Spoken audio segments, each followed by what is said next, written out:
This is Eric Muathe from Muathe.com.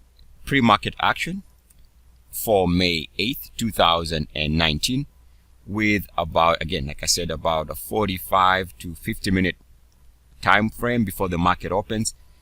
Let's take a look here at the VIX. This is yesterday's close, and what I wanted to point out here is where the VIX closed yesterday.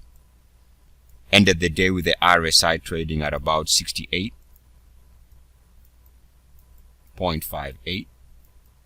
And again, if we see what the VIX is doing in the pre-market, so for the day for today, if the VIX can hold this gain that it is showing in the pre-market, it's going to be moving its 2-hourly RSI above RSI 69.1. And if that's the case, we should see that that is going to put additional pressure in the market.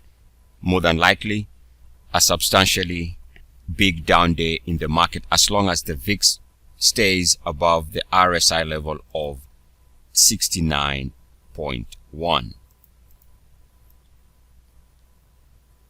Now, of course, there is the reverse scenario, which is RSI 69.1 uniform activity rejection, as we saw here at the highs. And this was a good area on hindsight to go long the market or to buy the market once we saw this RSI 69.1 uniform activity rejection. If it happens again, that would be a signal that the market is due for a recovery bounce.